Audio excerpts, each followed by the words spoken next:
की कथा में आपने श्रवण किया कि किस प्रकार से ध्रुव ने भगवान का भजन किया और फिर भगवान की स्तुति की।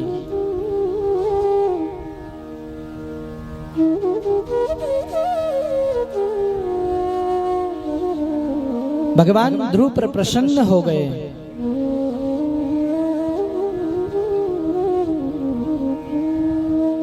और ध्रुव को वह परम पद प्राप्त कराया जो आज तक किसी को न मिला था।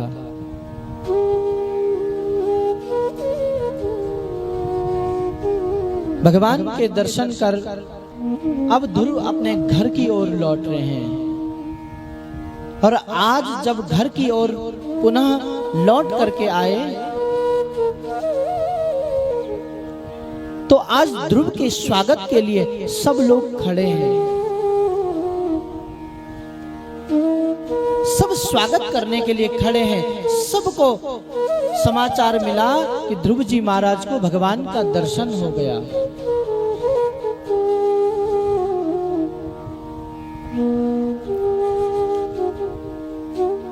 और ध्रुव जी को मिलने के लिए सभी लोग खड़े थे। सबसे पहले नंबर पर कौन खड़ा था? मां सुरुचि खड़ी थी। और सज्जनों, ध्यान रखना, जीवन में जब आपके जीवन में निर्धनता होगी, जब आपके जीवन में गरीबी होगी, जब आपके जीवन में आपका कोई सहारा नहीं होगा, जब ये संसार आपको त्याग देगा। राजा ने सुनीति को छोड़ दिया और सुरुचि को अपना लिया। सुरुचि महल त्याग करके अलग रहते हैं। तब ध्रुव को किसी ने नहीं अपनाया। ध्रुव के पास कोई नहीं आया।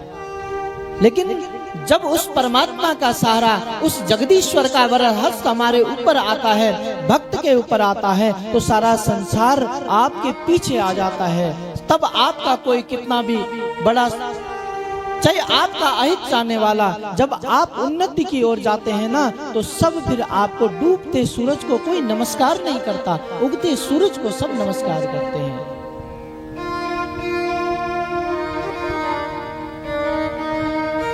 और आज ध्रुव जी के दर्शन के लिए सब खड़े हैं। सबने ध्रुव का सुंदर स्वागत किया।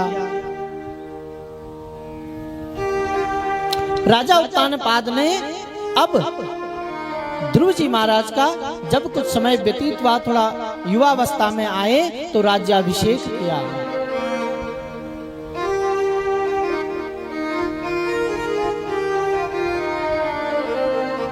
आज सुरुचि ने विरोध नहीं किया, क्योंकि अब भगवान की कृपा ध्रुव जी के ऊपर हो गई है।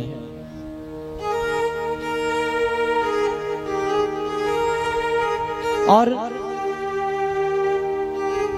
कुछ समय व्यतीत हुआ, ध्रुव जी राजा बने। ध्रुव जी के 2 विवाह हुए। पहला विवाह हुआ सुषुमार की पुत्री भ्रमरी के साथ। और ध्रुव जी का जो दूसरा विवाह हुआ, जो पहला विवाह हुआ था ना, जो भ्रमरी के साथ हुआ था, उससे ध्रुव जी के 2 पुत्र हुए, कल्प और वत्सर।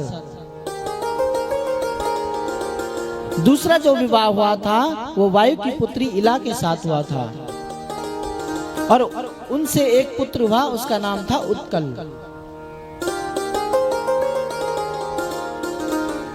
पर आपने कथा सुनी होगी कल। राजा उत्तानपाद की 2 पत्नियां थी। कौन कौन सी? सुनीति और सुरुचि। और 2 पुत्र थे, ध्रुव और दूसरा कौन था? बोलो। अब कुछ लोग तो आज आए ना कथा में, उनको तो क्या पता, कहीं सुनी होगी तो पता होगा। लेकिन जो कल जिन्होंने कथा सुनी उन्हें तो पता होगा ना। दूसरे का नाम था उत्तम। ध्रुव जी का तो विवाह हुआ, पर उत्तम जी का विवाह नहीं हुआ। और ये पता है इनका विवाह क्यों नहीं हुआ? क्योंकि युवावस्था में ही इनकी मृत्यु हो गई थी। यक्षों के द्वारा यक्षों ने इन्हें मार दिया था, इसलिए इनका विवाह नहीं हो पाया। यक्षों के द्वारा उत्तम की मृत्यु हो गई।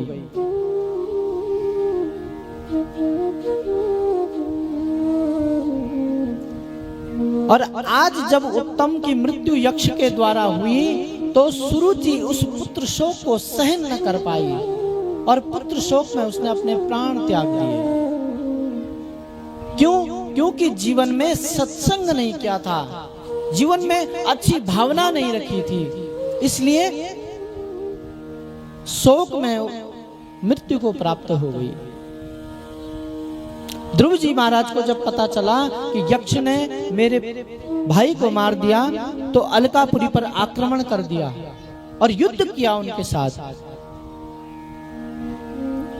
जब ध्रुव जी ने युद्ध किया तो मनु महाराज आए और मनु जी ने उन्हें बहुत समझाया, ध्रुव तुम तो भगवान के अनन्य भक्त हो, छोड़ो ये युद्ध। और जब मनु महाराज के समझाने पर फिर ध्रुव जी ने उस युद्ध को बंद कर दिया और अलकापुरी के राजा कुबेर जी हैं, कुबेर जी ध्रुव पर प्रसन्न हो गए और कुबेर जी ने कहा, ध्रुव जी आप मुझसे कुछ मांगो।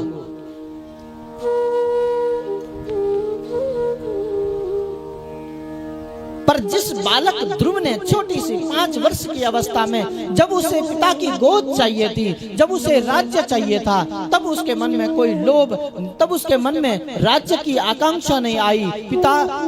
पिताजी मुझे गोदी में बिठाएंगे, मुझे राज सिंहासन चाहिए, ये उनके मन में नहीं था। उनके मन में सिर्फ केवल और केवल एक ही बात होती थी कि मुझे भगवान को प्राप्त करना है। तो जब 5 वर्ष इतनी छोटी अवस्था में कोई कामना न थी तो अब क्या होगी? अब तो भगवान का दर्शन हो चुका है। ध्रुव जी कुबेर जी से कहते हैं, कुबेर जी मुझे अगर कुछ देना ही चाहते हो तो बस एक ही चीज दो, एक ही वस्तु मुझे चाहिए। क्या? वो है भगवान का प्रेम। मेरे जीवन में भगवान का प्रेम बना रहे, मेरे जीवन में भगवान की भक्ति बनी रहे, भगवान की शरणागति सदैव मेरे जीवन में रहे, मेरे जीवन में कभी अहमता न आए, मेरे जीवन में कभी अहंकार न आए।